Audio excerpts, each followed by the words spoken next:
Hola, mi amigo querido. Esta semana estudiaremos la lección número 4 para el 25 de octubre del año 2024.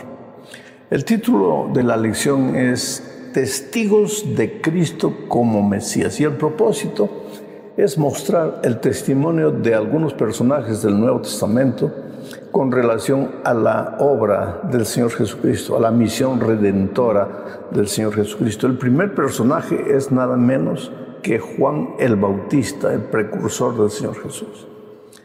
Entonces veremos la primera parte bajo el subtítulo de El testimonio de Juan el Bautista. Para eso necesitamos leer un texto, y es Juan capítulo 1, versículos 19 al 23. Dice así: Este es el testimonio de Juan. Ya empieza presentando a Juan como un testigo de la misión redentora de Cristo. Este es el testimonio de Juan. Cuando los judíos enviaron de Jerusalén sacerdotes y levitas para que le preguntasen: ¿tú quién eres? Juan confesó y no negó, sino confesó: yo no soy el Cristo. Y le preguntaron: ¿qué pues? ¿Eres tú Elías? Dijo: no soy. ¿Eres tú el profeta? Y respondió: no. Le dijeron: pues ¿quién eres tú? Para que demos respuesta a los que nos enviaron. ¿Qué dices de ti mismo? Entonces la respuesta de Juan fue: yo soy la voz de uno que clama en el desierto: enderezad el camino del Señor, como dijo el profeta Isaías. Es interesante, querido, para que tú puedas ser una persona feliz, realizada en la vida, para que tu corazón no ande lleno de amarguras, de tristezas, de resentimiento, necesitas, como Juan, saber quién eres tú. Porque cuando las personas vinieron a Juan a preguntarle: ¿quién eres tú? ¿Eres el Cristo? Él dijo: no, yo no soy. ¿Eres Elías? No. ¿Eres el profeta que vendría? No. Entonces, ¿quién eres tú?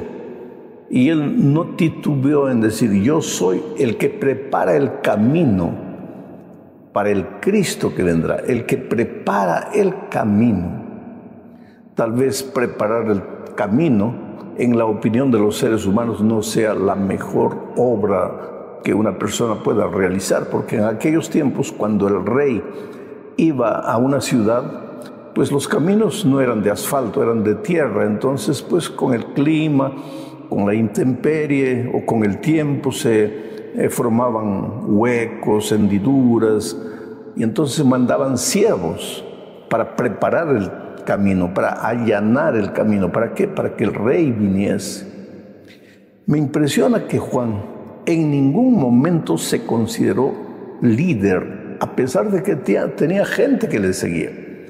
En ningún momento se confundió, en ningún momento pensó que era el rey, era el Mesías, ni que fuese un profeta como Elías en el pasado. Él era consciente de su trabajo, de su misión. He venido para preparar el camino del verdadero Cristo.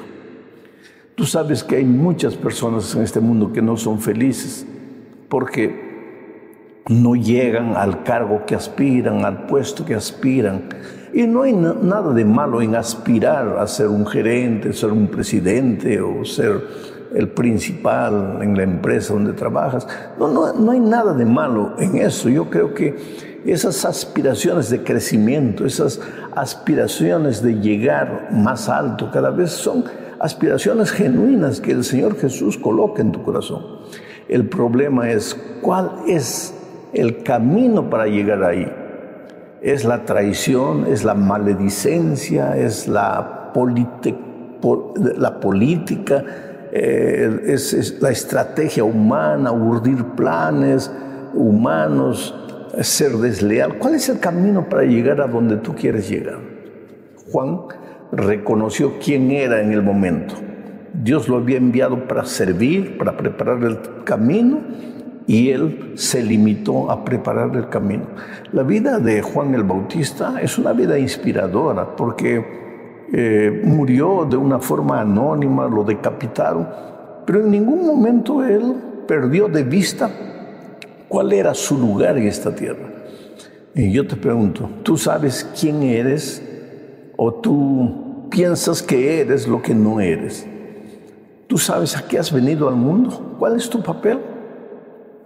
En tu opinión, ¿la misión que estás cumpliendo te parece muy irrelevante, sin importancia, insignificante? ¿O eres feliz haciendo lo que haces? Sabes, tu crecimiento en cualquier área de la vida va a depender de la fidelidad de tu trabajo, de tu servicio en las cosas pequeñas.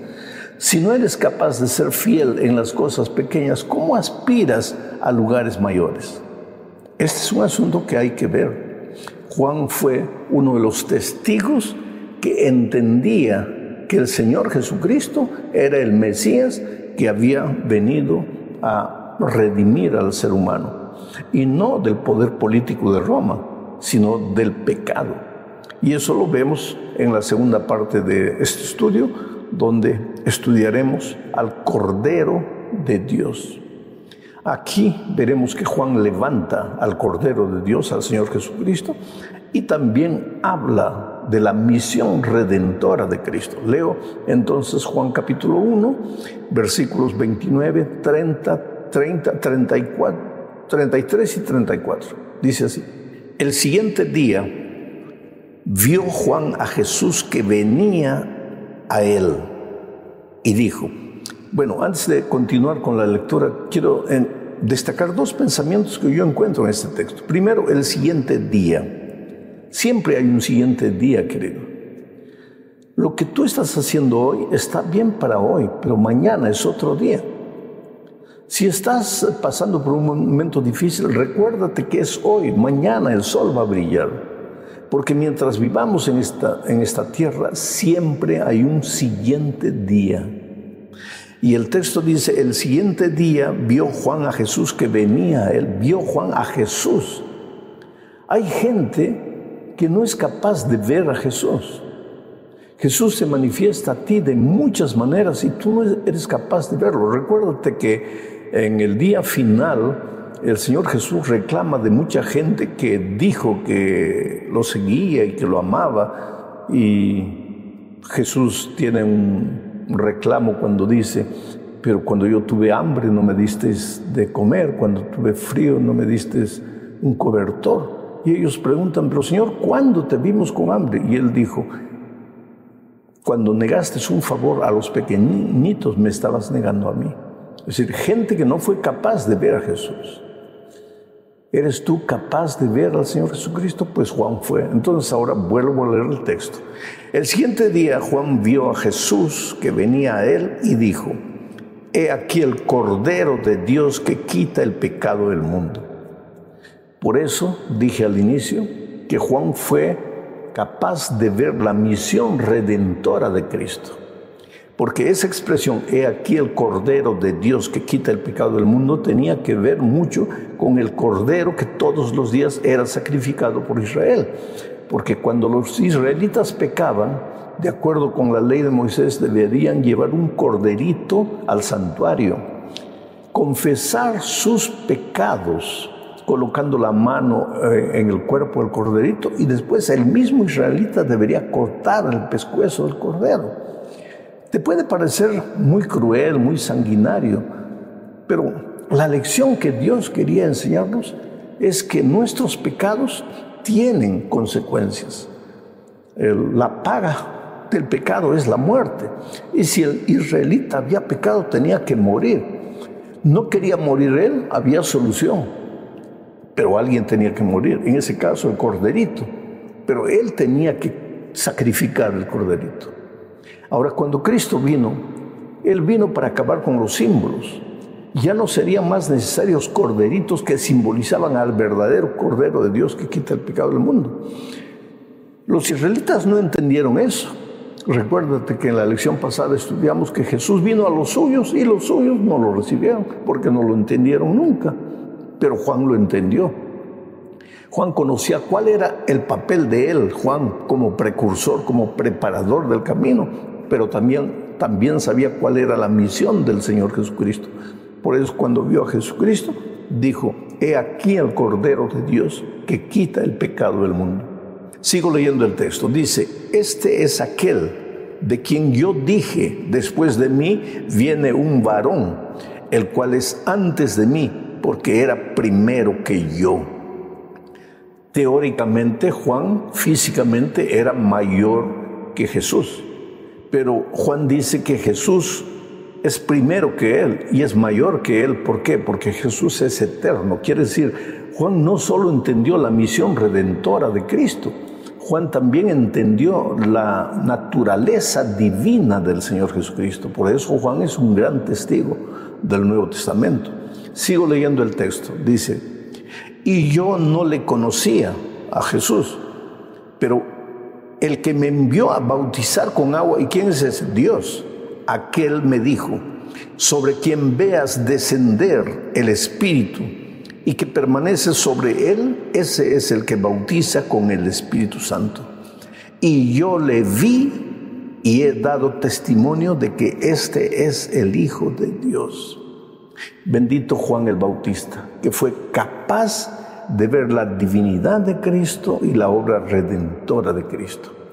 Bendito Juan el Bautista, que fue capaz de entender que los corderitos del Antiguo Testamento eran apenas símbolos y que ahora había venido el Cordero de Dios.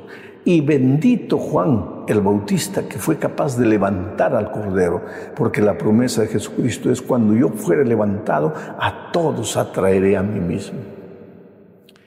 Cada vez que tú prediques un sermón o enseñes la lección de la escuela sabática y levantes al Señor Jesucristo, las personas serán atraídas, no a ti, al Cristo que tú levantas. Pero Jesús tiene que ser el principio, el medio y el fin de nuestra enseñanza. Tú puedes enseñar el tema que tú quieras, pero el centro de tu mensaje tiene que ser Cristo. Tienes que relacionar cualquier tema que tú enseñas con el Señor Jesucristo. Vamos a la tercera parte de este estudio, hablando de los dos discípulos de Juan que siguieron al Señor Jesucristo. Entonces leemos ahora Juan 1, 35 al 39. Dice así: el siguiente día, otra vez estaba Juan y dos de sus discípulos. Y mirando a Jesús que andaba por allí, dijo: he aquí el Cordero de Dios. Le oyeron hablar los dos discípulos y siguieron a Jesús. Y volviéndose Jesús, viendo que le seguían, les dijo: ¿qué buscáis? Ellos le dijeron: Rabí, que traducido es maestro, ¿dónde moras? Les dijo: venid y ved. Fueron y vieron dónde moraba y se quedaron con él aquel día, porque era como la hora 10:00. En este texto que acabo de leer hay algunos pensamientos interesantes. Juan levantó al Cordero. He aquí el Cordero de Dios que quita el pecado del mundo. Y los dos discípulos que estaban con Juan siguieron a Jesús. Este es el resultado cada vez que tú levantas a Cristo en tu mensaje, en el estudio bíblico que des, en la doctrina que presentes, no importa. Cada vez que tú levantas a Jesús, las personas no se oponen, las personas siguen a Jesús. Existe en Jesús algo maravilloso que la mente humana no puede entender. Algunos teólogos le llaman la atracción de la cruz. Su amor constriñe, su amor conquista, su amor cautiva. Cada vez que tú levantes al Señor Jesucristo, las personas serán atraídas al Señor Jesucristo. Y estos dos discípulos de Juan fueron los primeros dos que siguieron al Señor Jesucristo. Ahora, cuando lo estaban siguiendo, dice el texto que Jesús paró y les preguntó: ¿qué quieren? ¿Qué es lo que buscan? Y ellos le dijeron: Rabí, ¿dónde moras? ¿Dónde vives? ¿Dónde habitas? Y el Señor Jesucristo no se detuvo en discusiones teológicas, simplemente les dijo: venid y ved. El mayor testimonio en favor del Evangelio no es la teoría, no es la palabra, es la experiencia. Las personas no tienen que oír tus palabras, tienen que verte. Jesucristo les dijo a ellos: venid y ved. Y ellos fueron. Y el resultado, el texto dice, y ellos se quedaron todo el día con el Señor Jesucristo. Ese es el resultado de seguir a Jesús y de vivir con Jesús una experiencia de fe. Vamos ahora a la cuarta parte de este estudio, hablando del testimonio de Felipe y de Natanael. Entonces leo Juan 1, 43 al 46. Dice así: el siguiente día quiso Jesús ir a Galilea y halló a Felipe y le dijo: sígueme. Y Felipe era de Betsaida, la ciudad de Andrés y Pedro. Felipe halló a Natanael y le dijo: hemos hallado a aquel de quien escribió Moisés en la ley, así como los profetas, a Jesús, el hijo de José de Nazaret. Natanael le dijo: ¿de Nazaret puede salir algo de bueno? Le dijo Felipe: ven y ve. En este texto encontramos dos pensamientos interesantes. El primero: al día siguiente el Señor Jesucristo encontró a Felipe. Le dijo: ven y sígueme. Y Felipe le siguió, porque Felipe ya estaba preparado. Felipe ya había oído hablar del Señor Jesucristo. Pero ¿quién le habló a Felipe acerca de Jesús? Hay una parte del texto que pasa a veces desapercibida. Dice: ahora Felipe era de la ciudad de Andrés y de Pedro. Andrés y Pedro fueron los dos primeros discípulos que siguieron al Señor Jesucristo. ¿Quién le habló a Felipe acerca de Jesucristo? O Andrés o Pedro. O sea, aquí está la prueba de que Juan levanta a Jesús, Andrés le sigue. Ahora Andrés levanta a Jesús, Felipe le sigue. Y ahora vemos que el texto dice que Felipe inmediatamente cuando aceptó al Señor Jesús como su Salvador, salió corriendo a buscar a su amigo Natanael y le habló del Señor Jesucristo. Natanael, con el corazón un poco duro, dudó, porque cuando Felipe le dijo que Jesús venía de Nazaret, Felipe tampoco entendía que Jesús no había venido de Nazaret. Jesús había venido del cielo, era el Dios encarnado, pero había nacido había vivido ahí, vivía en la región de Nazaret. Y Felipe le dijo: Jesús que viene de Nazaret. Y Natanael pregunta: pues de Nazaret puede venir algo bueno, porque Nazaret es una ciudad pequeña, pero una ciudad bastante corrupta, bastante violenta, gente incrédula. Entonces Felipe tampoco creyó. Se preguntó: ¿puede venir algo bueno de Nazaret?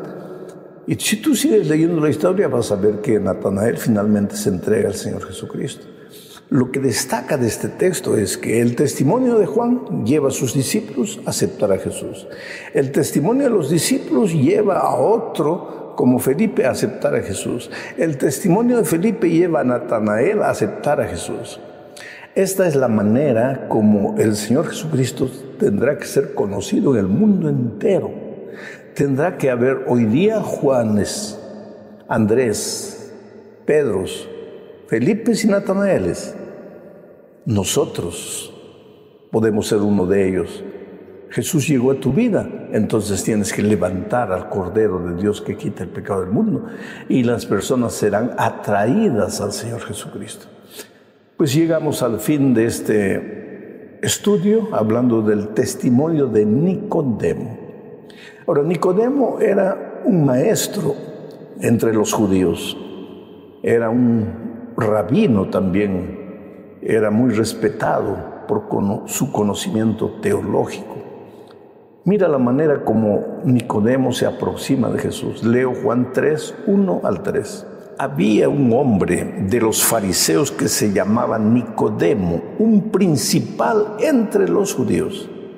Este vino a Jesús de noche y le dijo: Rabí, sabemos que has venido de Dios como maestro, porque nadie puede hacer estas señales que tú haces si no está Dios con él. Respondió Jesús y le dijo: de cierto te digo, que el que no naciere de nuevo no puede ver el reino de Dios. Nicodemo era un fariseo, un principal en la sinagoga. un maestro de teología. Y sin embargo, veía al Señor Jesús apenas como un gran maestro, como un gran filósofo. Es lo que mucha gente hace hoy, intelectuales, gente pensadora. Ve al Señor Jesucristo como un gran pensador y nada más. Pero Jesús es el Mesías, y no el Mesías que libertaría a Israel del poder de Roma, sino el Mesías que libertaría a la humanidad del poder del pecado. Nicodemo conocía la doctrina, estaba convencido, era un doctor en teología, pero él no estaba convertido. Convicción tiene que ver con cambio de pensamiento, conversión tiene que ver con cambio de vida. Nicodemo no estaba convertido. Por eso el Señor Jesucristo le dice que él tiene que nacer de nuevo si quiere ver el reino de Dios. O Nicodemo no entendió, o si entendió, se hizo al que no entendió. Porque inmediatamente Nicodemo le dijo: pero Señor, ¿cómo un hombre viejo puede nacer de nuevo? ¿Puede entrar al vientre de la madre y nacer? Y Jesús lo miró. Y querido, cuando Jesús te mira, te ausculta el alma, te lee el corazón, los pensamientos. Tú puedes fingir, aparentar, usar el sarcasmo delante de los hombres, pero no delante del Señor Jesucristo. Él conoce lo que estás pensando. Y Jesús lo miró y dijo: ah, Nicodemo, Nicodemo, lo que es nacido de la carne es carne, pero lo que es nacido del Espíritu es del Espíritu. Tú sabes que yo no te estoy hablando de nacimiento físico, te estoy hablando del nacimiento espiritual. Tu cabeza está llena de teoría y de conocimiento, pero tu corazón está vacío, porque tú nunca pasaste por la experiencia de la conversión. Y tú sabes que hoy hay mucha gente, inclusive dentro de la iglesia, que tiene la cabeza llena de teoría. Son maestros de la doctrina, pero nunca han tenido un encuentro personal con Jesucristo. Y querido, la experiencia cristiana nace a partir del momento en que te encuentras con Cristo. Nicodemo no fue capaz al principio del diálogo con Jesucristo, no fue capaz de ver a Jesús como el enviado de Dios. Más tarde sí, pero no al principio. Y cuando Cristo murió, Nicodemo, junto con José de Arimatea, reconoció públicamente, ahora sin vergüenza, porque cuando buscó a Jesús la primera noche, buscó a Jesús amparado por las sombras, porque no quería ser visto. Como él, Nicodemo, el fariseo, el principal del Sanedrín, tendría que buscar al Señor Jesucristo. Pero ahora, cuando Jesús murió, él le entregó abiertamente el corazón. Y con toda seguridad encontraremos a Nicodemo en el reino de los cielos. Mi pregunta para ti, querido, es: ¿tú ya aceptaste al Señor como tu Salvador personal? ¿O tú solamente buscas la teoría, el conocimiento que satisface tu hambre intelectual, pero no satisface tu hambre espiritual? Jesucristo no vino para hacer una teoría en tu cabeza, vino para hacer una realidad de vida en tu corazón. Ábrele el corazón a Jesús, sigue a Jesús y vuélvete un testigo de la misión redentora del Señor Jesucristo. Un abrazo, que Dios te